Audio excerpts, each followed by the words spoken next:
दोस्तों, good morning. मैं हूं मुक्ता, स्वागत करती हूं अपने यूट्यूब चैनल पे। आज हम लोग जो है मणिपुर में जो हिंसा हो रही है, जो वॉयलेंस हो रही है, उसकी चर्चा करने जा रहा है। आप लोग सोशल मीडिया पे आए दिन जो है, चाहे यूट्यूब पे, फेसबुक पे, इंस्टा पे, ट्विटर पे, आप लोग देखते होंगे, खबरें देखते होंगे या फिर वीडियोस देखते होंगे कि मणिपुर जल रहा है, मणिपुर में वॉयलेंस हो रहा है, मणिपुर में हिंसा हो रही है।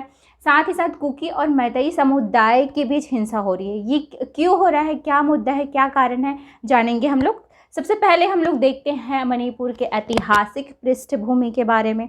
उसके बारे में हम लोग जो है मणिपुर की थोड़ी जाति और सामाजिक संरचना के बारे में देखेंगे। फिर उसके बाद हम लोग मेन मुद्दे की बात करेंगे। फिर उसके बाद मैतेई समुदाय का तर्क देखेंगे, साथ ही कुकी समुदाय का भी तर्क देखेंगे। फिर हम लोग देखेंगे कि मुद्दा कहाँ से स्टार्ट हुआ।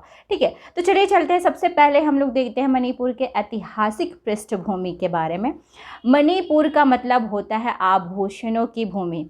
मणिपुर जो है भारत की उत्तर पूर्वी राज्य, जिसे सेवन सिस्टर राज्य के नाम से जाना जाता है, में एक छोटा सा राज्य है मणिपुर। मणिपुर की राजधानी इम्फाल है। मणिपुर भारत के पड़ोसी मुल्क म्यांमार के साथ सीमा साझा करता है। मणिपुर के अगर हम लोग ब्रिटिश काल की बात करें तो सन 1861 में ब्रिटिश सरकार ने मणिपुर पर सबसे पहले कब्जा किया था। फिर उसके बाद आज़ादी के बाद इसे प्रिंसली स्टेट का दर्जा दे दिया गया।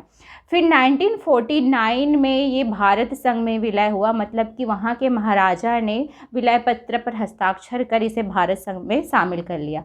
फिर आता है 1956 से 1972 का सन, जिसमें मणिपुर को यूनियन टेरिटरी का दर्जा प्राप्त हुआ। फिर उसके बाद 1972 में इसे भारत का 19वां राज्य घोषित कर दिया गया। ये तो हुआ मणिपुर के ऐतिहासिक पृष्ठभूमि के बारे में। अगर हम लोग मणिपुर के जाति और सामाजिक संरचना के बारे में देखें तो मणिपुर में दो समुदाय के लोग निवास करते हैं। एक तो मैतेई समुदाय जो राज्य में बहुसंख्यक है, और एक है कुकी समुदाय जो राज्य में अल्पसंख्यक है। आप मणिपुर को जो एक फुटबॉल स्टेडियम की तरह मान सकते हो, मतलब कि जो इम्फाल घाटी है मणिपुर की, उसे आप खेल का मैदान मान लीजिए, और जो चारों तरफ जो पहाड़ी एरिया है उसे आप गैलरी मान लीजिए। मतलब कि जो बीच का एरिया है वो इम्फाल घाटी है, और जो चारों तरफ पहाड़ी एरिया है वो गैलरी है। मणिपुर में जो है, जो इम्फाल घाटी है वो राज्य का 10% भूभाग ही कवर करता है। बाकी जो 90% जो भूभाग बचा है वो पहाड़ों से घिरा हुआ है। मतलब आप ये बोल सकते हैं कि मणिपुर में पहाड़ी एरिया ज़्यादा है जो 90% एरिया कवर करता है, और इम्फाल घाटी जो है सिर्फ 10% है। इसी इम्फाल घाटी में मैतेई समुदाय के लोग रहते हैं, जो राज्य की जनसंख्या का 53% है। मतलब कि ये राज्य में बहुसंख्यक है। साथ ही साथ जो ये हिंदू समुदाय को मानने वाले लोग निवास करते हैं ज़्यादातर मैतेई समुदाय में, और उसके बाद मुस्लिम समुदाय का नंबर आता है। मैतेई समुदाय को शेड्यूल ट्राइब का दर्जा प्राप्त नहीं है। उसी प्रकार हम लोग देखें पहाड़ी एरिया में चले तो पहाड़ी एरिया में क्या है कि यहाँ पे कुकी और नागा समुदाय के लोग निवास करते हैं, जहाँ पे 35% कुकी समुदाय है और सिर्फ 10% जो है नागा समुदाय, जो ज़्यादातर जो है ईसाई धर्म को मानने वाले लोग निवास करते हैं यहाँ पे। और ये राज्य में अल्पसंख्यक का दर्जा प्राप्त है, और साथ ही साथ कुकी समुदाय को शेड्यूल ट्राइब का दर्जा भी प्राप्त है। ये तो हो गया इसकी जातीय और सामाजिक संरचना के बारे में। अगर हम लोग बात करें मेन मुद्दा क्या है कि अभी हिंसा इतना क्यों बढ़ गई। वैसे तो बहुत समय से मैतेई समुदाय जो है शेड्यूल ट्राइब का दर्जा प्राप्त करने की कोशिश कर रहा है, लेकिन अभी हिंसा बहुत ज़्यादा बढ़ गई है। अगर मैं बात करूँ मेन मुद्दे, तो मेन मुद्दा है आपका ज़मीन और आरक्षण का मुद्दा। ज़मीन का मुद्दा है कि मैतेई समुदाय जो है जब अपने पैतृक संपत्ति, पैतृक भूभाग और वन भूमि की रक्षा के लिए, साथ ही अपनी भाषा की रक्षा के लिए शेड्यूल ट्राइब का दर्जा प्राप्त करना चाहता है। और भी कई रीज़न है जिसकी वजह से वो शेड्यूल ट्राइब का दर्जा पाना चाहता है। मेन रीज़न जो है वो अपनी पैतृक भूमि, पैतृक संस्कृति और भूभाग, वन, इन सब संपदा की रक्षा के लिए वो क्या चाहते हैं, शेड्यूल ट्राइब का दर्जा चाहते हैं। लेकिन वही कुकी समुदाय जो है इसका विरोध करता है। सेकंड रीज़न की मैं बात करूँ तो जो वैली और जो घाटी डिवाइड है, मतलब कि डिफरेंस है, जैसे कि वैली एरिया, घाटी एरिया में डेवलपमेंट काफ़ी अच्छा है, मतलब संपन्नता अधिक है, विकसित अधिक है, लेकिन वही पहाड़ी एरिया में जो है संपन्नता कम है। घाटी एरिया में सड़कें अच्छी हैं, अस्पतालें हैं, एजुकेशन अच्छा है, हेल्थ इंफ्रास्ट्रक्चर अच्छा है, लेकिन पहाड़ी एरिया में ये सारी चीज़ों की संपन्नता दिखाई नहीं देती है। अगर मैं थर्ड रीज़न की बात करूँ तो थर्ड रीज़न है आपका शरणार्थियों की समस्या। शरणार्थी मतलब कि जो म्यांमार रीजन है और मणिपुर का रीजन दोनों बाउंड्री शेयर करता है, कम से कम 350 किलोमीटर की इन दोनों की बाउंड्री जो है शेयर होती है। लेकिन जब 2021 में म्यांमार में तख्ता पलट होता है तो क्या होता है कि बहुत सारे शरणार्थी जो है घुसपैठ कर जाते हैं मणिपुर में, और क्या होता है कि ये कुकी लोगों से क्या होता है, मेल मिलाप हो जाता है, इनका जुड़ाव अधिक हो जाता है, जो मैतेई समुदाय को पसंद नहीं आता, जिसकी वजह से उनके अंदर भय उत्पन्न हो जाता है कि ये उनकी जो है भूभाग में कब्जा कर लेंगे या फिर उनकी वन संपदा में कब्जा कर लेंगे। इसकी वजह से मैतेई समुदाय को ये पसंद नहीं आता है। अगर मैं बात करूं मैतेई समुदाय की तरक्की की, तो मैतेई समुदाय का कहना है कि 1949 में जब भारत संघ में विलय हुआ था मणिपुर, तब उससे पहले जो है उन्हें एसटी का दर्जा प्राप्त था, लेकिन जैसे ही वो भारत संघ में विलय होता है मणिपुर तो उनसे एसटी का दर्जा छीन लिया जाता है, एसटी का दर्जा समाप्त कर दिया जाता है।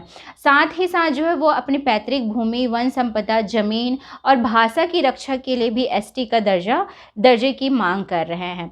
सेकंड रीज़न की मैं बात करूँ कि जो इम्फाल घाटी है जहाँ पे मैतेई समुदाय के लोग रहते हैं, वहाँ पे जो है कुकीज़ जो समुदाय है जो पहाड़ी एरिया में रहते हैं वो लोग आकर जो है इम्फाल घाटी में ज़मीन खरीद सकते हैं, लेकिन वही मैतेई समुदाय के लोग जो है पहाड़ी एरिया में जाकर ज़मीन नहीं खरीद सकते। एक ये मुद्दा हो गया कि उन्हें आरक्षण चाहिए मैतेई समुदाय को भी।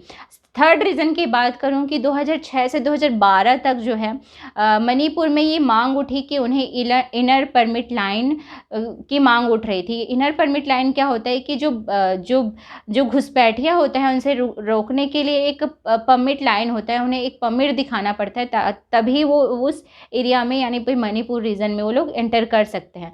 क्या हुआ कि 2012 के बाद से तख्ता पलट 2021 के बाद से तख्ता पलट होता है म्यांमार में, जिसकी वजह से जो बहुत सारे घुसपैठ जो है मणिपुर में आ जाते हैं, जिसकी वजह से मैतेई समुदाय में ये भय उत्पन्न हो जाता है, जिसकी वजह से वो इनर परमिट लाइन की मांग कर रहे थे। ठीक है, उसके बाद जो है वो लोग नौकरी में, हेल्थ में, एजुकेशन में, बहुत सारी चीज़ों में जो है आरक्षण के लिए या फिर अधिकार के लिए या फिर उन्हें अपने फ़ायदे उठाने के लिए भी मैतेई समुदाय जो है आरक्षण की मांग कर रहे हैं, क्योंकि कुकी समुदाय को ये सारे अधिकार प्राप्त है, तो उन्हें भी ये लगता है कि उन्हें भी अधिकार प्राप्त होना चाहिए, आरक्षण प्राप्त होना चाहिए। अगर मैं बात करूं कुकी समुदाय की तर्क की, कुकी समुदाय क्यों विरोध कर रहा है मैतेई समुदाय को आरक्षण नहीं मिलना चाहिए, तो सबसे पहला तर्क तो यही है कि जो मणिपुर में जो मैतेई समुदाय के लोग हैं वो जनसंख्या में बहुसंख्यक है, 53% आबादी है। साथ ही साथ उन्हें राजनीतिक और जनसंख्या में भी काफ़ी अच्छे पायदान पे वो लोग हैं, विकसित हैं। तो उनका क्योंकि इसका तर्क है कि जो विधानसभा टोटल सीट है वो 60 है, तो उसमें से 40 जो सीटें हैं वो मैतेई समुदाय को प्राप्त है, सिर्फ 20 सीटें जो है कुकी समुदाय को प्राप्त है। तो एक तरह से राजनीतिक वो लोग भी राजनीतिक रूप से भी फ़ायदा उठा रहे हैं मैतेई समुदाय, जिसकी वजह से कुकी जो है इसका विरोध करते हैं।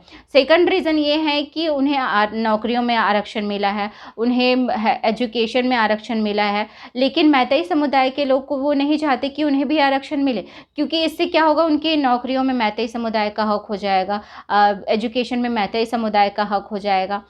थर्ड रीज़न की मैं बात करूं कि कुकी समुदाय क्यों विरोध कर रहे हैं, तो मणिपुरी भाषा जिसे मैतेई भाषा भी बोला जाता है, संविधान की 22 सूची, जिसमें संविधान की जो 22 सूची है जिसमें भाषा को शामिल किया गया, सभी भाषाओं को शामिल किया गया 8वीं अनुसूची में, उसमें मणिपुरी भाषा को भी 8वीं अनुसूची में शामिल किया गया है। संवैधानिक भाषा है एक तरह से मणिपुरी भाषा, जिसकी वजह से उन्हें बहुत सारे अधिकार और दे दिए गए हैं गवर्नमेंट की तरफ से। ठीक है, और फोर्थ रीज़न ये है कि जो मैतेई समुदाय के लोग हैं वो जनसंख्या में बहुसंख्यक है। साथ ही साथ अगर वो पहाड़ी एरिया में ज़मीन खरीदते हैं तो मैतेई समुदाय कुकी समुदाय को ये डर है कि उन्हें पहाड़ी एरिया से ना निकाला जाए या फिर उनके भूमि पर कब्जा कर लिया जाएगा। तो ऐसे में कुकी समुदाय को बहुत सारे ऐसे भय हैं, डर है, जिसकी वजह से वो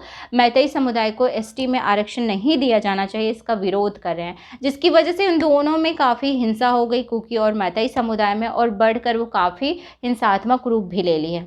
अगर हम लोग चलें कि कहाँ से स्टार्ट हुआ कि मैतेई समुदाय हिंसा तो अभी हो रही है, लेकिन ये मांग जो है पहले से उठ रही है, मैतेई समुदाय को एसटी का दर्जा मिलना चाहिए।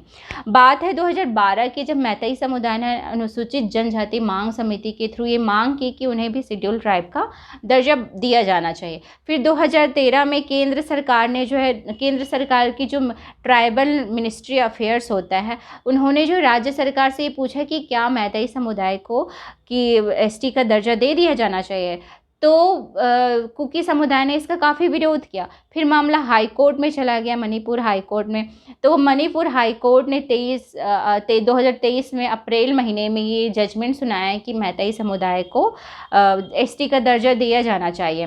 ये जजमेंट जो है उन्होंने 1949 से पहले जो उन्हें एसटी का दर्जा प्राप्त था उसके आधार पर सुनाया। मैतेई समुदाय को 1949 से पहले एसटी का दर्जा प्राप्त था, उसी के आधार पर हाई कोर्ट ने ये जजमेंट सुनाया कि उन्हें एसटी का दर्जा दे दिया जाना चाहिए, और 4 सप्ताह के अंदर इसमें कार्यवाही करने की बात कही। लेकिन कुकी समुदाय ने इसका जोरदार विरोध किया। फिर उसके बाद जो है काफ़ी हिंसा हो गई दोनों समुदाय के बीच, कुकी और मैतेई समुदाय के बीच। फिर जो है हिंसा इतनी बढ़ गई कि केंद्र सरकार को दखल अंदाजी करनी पड़ी और मणिपुर में आर्टिकल 355 लगाना पड़ा, और केंद्र सरकार ने सारे लॉ एंड ऑर्डर अपने कब्जे में ले लिया। ये तो हो गई कि स्टार्ट कहाँ से हुआ, लेकिन अभी भी ये हिंसा जारी है। अभी भी बहुत सारे चीज़ें हैं जिसकी वजह से मणिपुर में हिंसा हो रही है। तो ऐसे में जो है केंद्र सरकार को जो है काफ़ी इस सिचुएशन को काफ़ी अच्छे से हैंडल करना चाहिए, और कुकी और मैतेई समुदाय के भी जितने भी उनके तर्क है या फिर उनके जो नाराज़गी है उसे सुनते हुए इन दोनों चीज़ों का जो है तोड़ निकालना चाहिए। ठीक है, आज की क्लास में बस इतना ही। धन्यवाद।